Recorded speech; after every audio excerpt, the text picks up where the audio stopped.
إن الحمد لله نحمده ونستعينه ونستغفره ونؤمن به ونتوكل عليه ونعوذ بالله من شرور أنفسنا ومن سيئات أعمالنا من يهده الله فلا مضل له ومن يضلل فلا هادي له وأشهد أن لا إله إلا الله وحده لا شريك له وأشهد أن محمدا عبده ورسوله صلى الله عليه وعلى آله وأصحابه أجمعين. Barcha maqtovlar Allah subhanahu va ta'alaga gina tegishli. Biz ondan maqtaymiz, ondan yordam so'raymiz, ondan yorliqovni yolvoramiz. Nafsalarimizning buzuqligidan, amallarimizning nasharından Allah subhanahu va ta'alaga gina sığınamiz. Kimni Allah Taala to'g'ri yo'lga ko'ndirsa, uni hech bir kim adashtirmas. Kimni adashtirsa, uni hech bir kim to'g'ri yo'lga ko'ndira olmas. Shohidlik beraman. Allah'tan başka hiçbir ilah, ibadet kılına turgan, tabidan turgan zat yok, yalğız ol, onun tengdaşı yok. Hem şahitlik bilen Muhammed sallallahu aleyhi ve sellem onun kulu hem ilçisi. Ona, onun ehli beyti yakınlarına, sahabelerine, tabi'inlerine, hem onların yolun devam etmişi barcha mümin Müslümanlarına Allah Teala'nın rahmeti hem mağfireti olsaydı. Bugün sözümüz emanet turunda bulaşaq. Allah Teala Kur'an'da cennetke kirişlerini sıfatlap bulay deb aytadi.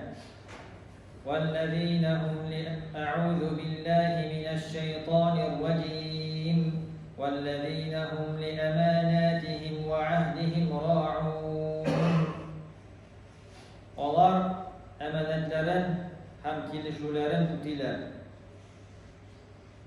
Kilişulerin hem emanetlerin onlar tutuşlar deb Allah Teala aytadi.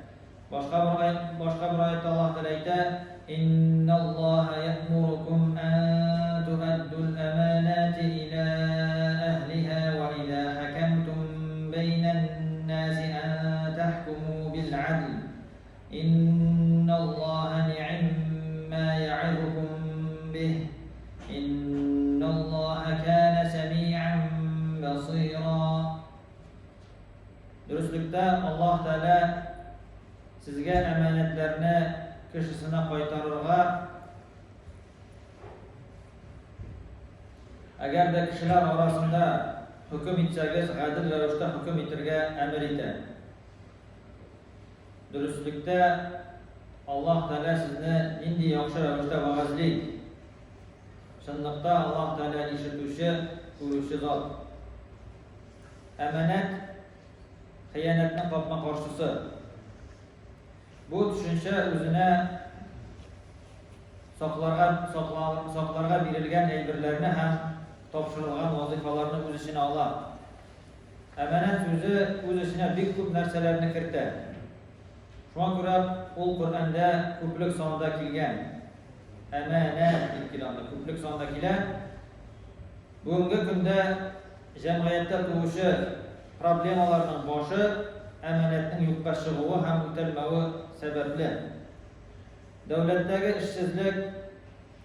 ishsizlarning sonining ortuvi, oilalarning tarqaluvi, sotuv oldidagi aldov, kishi milkini qo'l so'zu,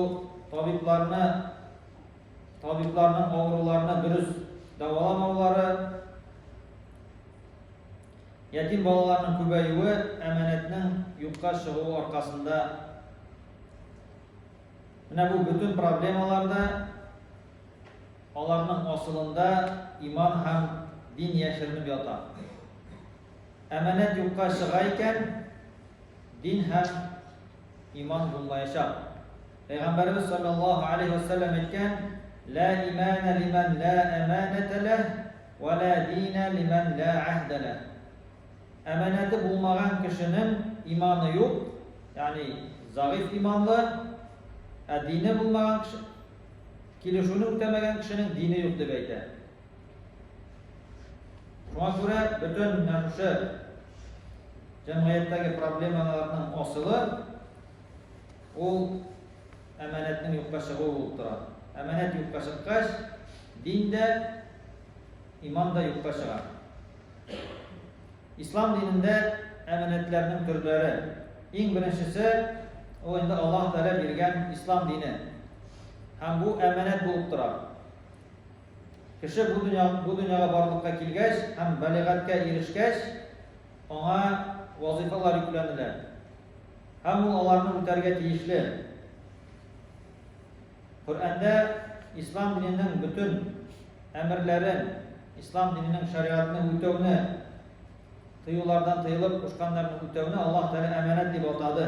Аллаһ Тәгалә Коръәндә әйткән: "Инна арадна al-amanata 'ala as-samawati wal-ardi wal-jibali fa-abayna an yahmilnaha wa ashfaqna minha wa hamalaha al-insan innahu kana zaluman jahula." Biz əmanətni, yəni şəriət yükləmələrin köklərə, jirgə, həm tağlarga öz üstügizgə alığız deyib təqdim qıldıq. Onlar onu öz üstlərinə alıdan baş tarttılar, həm qorxdular. Kişi onu öz üstünə aldı. Dürüstlükdə ol Allahqa qarşı kilib, öz-özünə ziyan getirişi, əmanətlərini ötəməgən üçün jazağa tartılışı, bilməvişi zat buldu deb aytadi.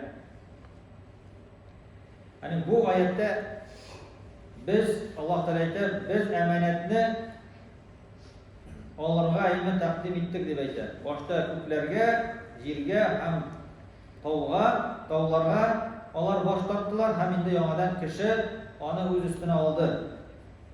Təfsir alimləri aytmışa, əmanət degan söz ol şəriət yükləmələrin, yəni əmrlərini həm tıyularını anlatar.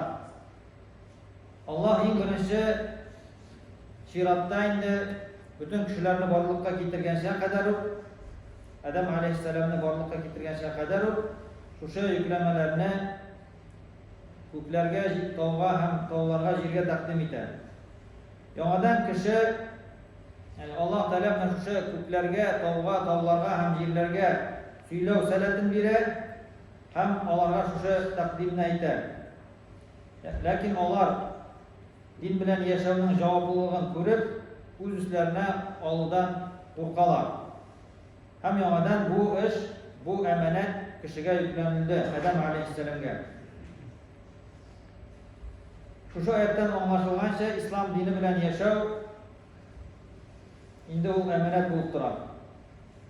Hem bu en zor emanetlerinin birisi.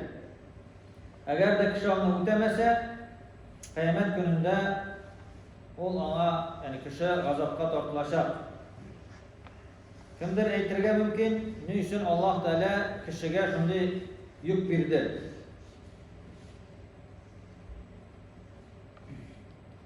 Bu, eğer aslını uylap qarasak, yük tügül, akirisinçe bizge jingillik. Allah Teala şeriat kanunları kişiye yükledi, onlarga ağır bulsun dip tügül, akirisinçe şeriat kanunları kişinin turmuşun jingileyter. Yaxşılıklarga yönelter, yamanlıklardan yıragaytar. Hem kişi şeriat boyunca yaşasa, turmuşun dürüst olup bara, bu dünyada hem ahirette de bəxtə erişəcək.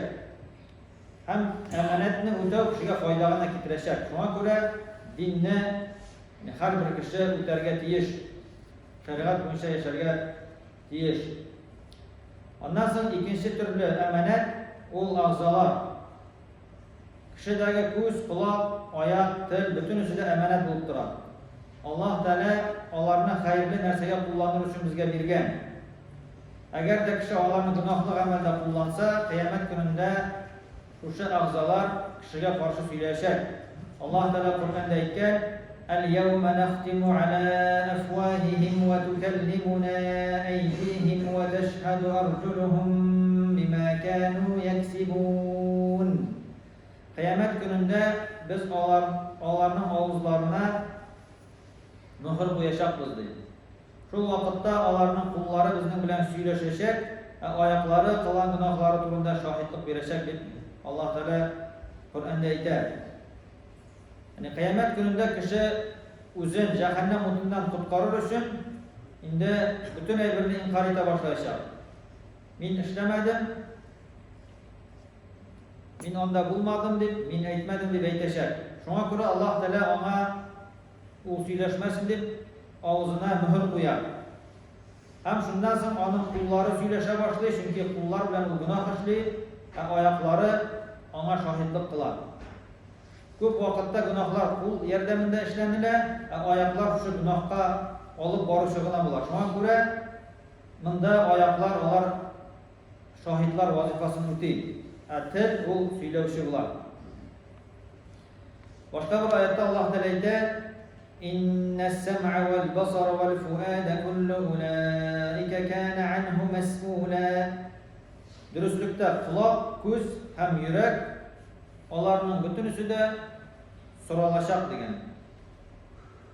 Яни кыямәт көне җиткәч һәрбер кешедән соралачак. Ни өчен ярамаган нәрсәгә карадың? Ни өчен ярамаган нәрсәне тыңладың? Һәм кеше әгәр шуларны үзенең агъзаларын дөрес кулланган булса, әҗр алачак. Хәерле нәрсәдә кулланган булса, әҗр алачак. Әгәр инде гөнаһта кулланган булса, җәзага тартылачак. Әманәтнең өченче төре ул балалар. Аллаһ Тәгалә кешегә үзе теләп бала бүләк итә. Теләсә ир җинесеннән булган баланы, теләсә хатын-кыз җинесеннән. Һәм бу Аллаһ Тәгаләнең биргән, безгә биргән бүләге һәм шул ук вакытта әманәт булып тора ул. Шуңа күрә дә әти-әниләр, ата-аналар балаларына бик игътибарлы булырга тиешләр. Аллаһ Тәгалә алар өстендә балаларны дөрес итеп тәрбияләүне матди яктан тәэмин итүне йөкләде. Бүгенге көндә балаларның тәрбиясез, оларны хөрмәт итмәүләре һәм тупас булып үсүләре әти-әниләрнең биргән әманәтне үтәмәгәнгә күрә була. Аллаһ Тәгалә Коръәндә ата-ананың балаларына карата вазифалары зур булуын күрсәтеп, улай дип әйткән: يا أيها الذين آمنوا قوا أنفسكم وأهليكم نارا قوا أنفسكم وأهليكم نارا وقودها الناس والحجارة. Ey iman keltiruvchilar, o'zingizni ham g'oylalaringizni, g'oyla ahllaringizni yog'ilg'i kishilar ham toshlar bo'lgan jahannam o'tidan saqlag'iz degan. Ali ibn Abu Talib radhiyallohu anhu bu oyat turida bo'lay degan.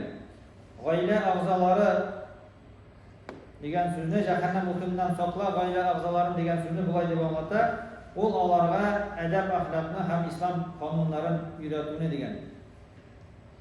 Ibn Abbas radhiyallohu anhu aytgan shu oyatni anglatib, Allohga itoat etigiz, Allohga qarshi keluvdan saqlanig'iz, ham g'oylalaringizni Qur'on bo'yicha yashashga qo'shig'iz. Shu vaqtda Alloh sizni jahannam o'tidan qutqarar degan. Qatada rahimahulloh aytgan tafsir g'olimi g'oyla a'zolari jahannam o'tidan saqlov, ularga Allohga bo'ysunirga amr etu, ham Allohga qarshi keluvdan tiyu. Ularga qarata Allohning amrlarini o'tav. Peygamberimiz sallallahu aleyhi ve sellem bir hadisinde er bilan xotinning oiladagi vazifalarini anlatib shulay deb aytgan: sizning har biringiz kutuvchi ham har biringiz o'z kutuvi uchun javobli degan. Yetakchi kutuvchi ham o'z qaramog'ida bo'lgan kishilar uchun javobli. Er kishi kutuvchi o'z oilasi uchun ham qo'l ostida bo'lgan kishilar uchun javobli. Xotin qiz shulay kutuvchi o'z erining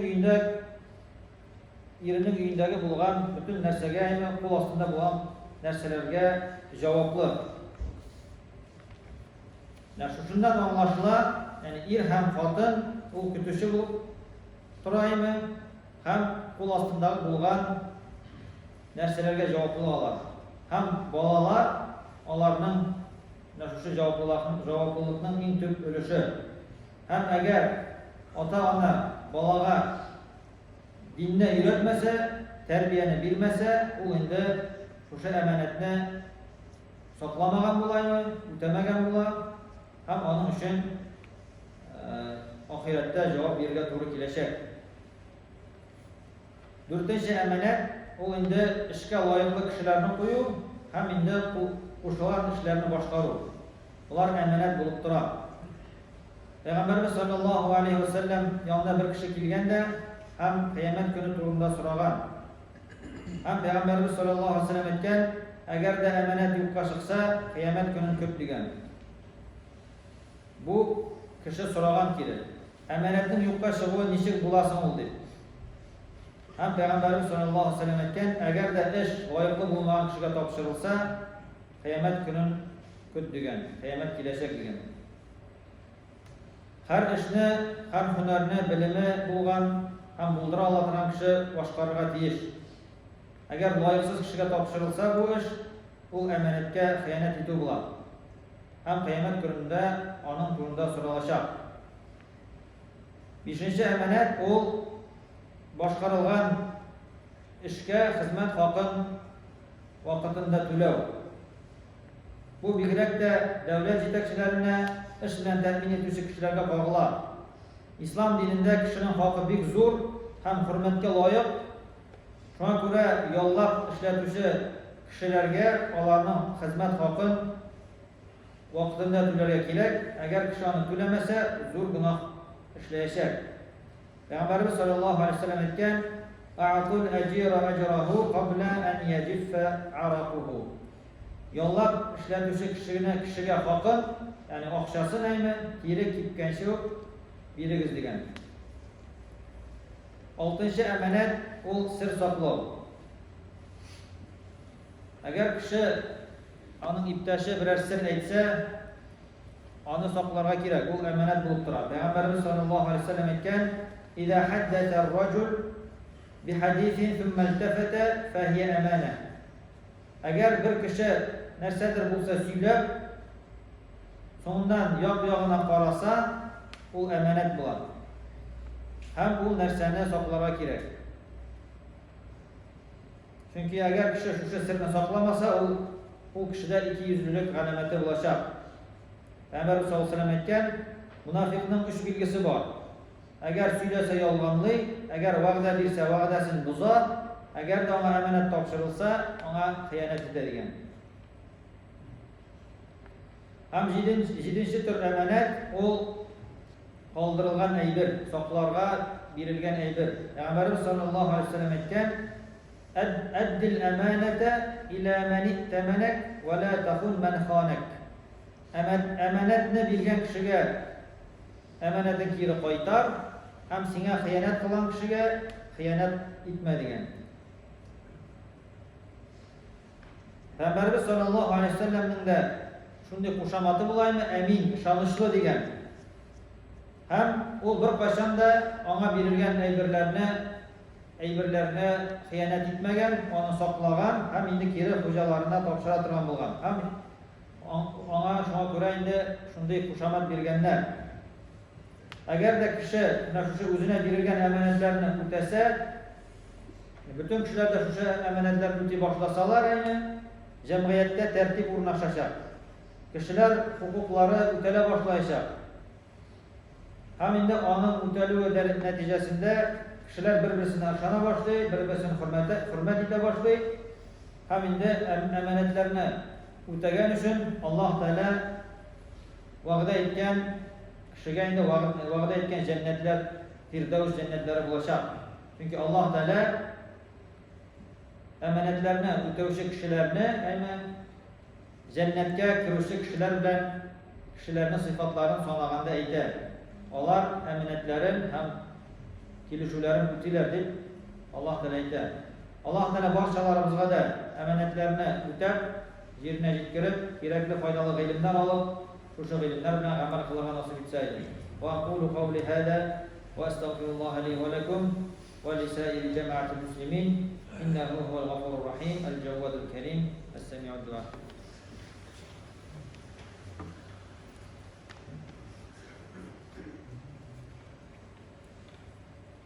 الحمد لله رب العالمين حمدا كثيرا طيبا مباركا فيه كما يحب ربنا ويرضاه والصلاة والسلام على رسولنا محمد وعلى آله وأصحابه أجمعين إن الله وملائكته يصلون على النبي يا أيها الذين آمنوا صلوا عليه وسلموا تسليما. اللهم اغفر للمؤمنين والمؤمنات والمسلمين والمسلمات الأحياء منهم والأموات. اللهم أعز الإسلام وانصر المسلمين، وارفع راية الإسلام فوق كل شعار، ووفق ولاة الأمور إلى ما تحب وترضى يا رب العالمين. وصلى الله على نبينا محمد وعلى آله وأصحابه أجمعين، وأقيموا الصلاة.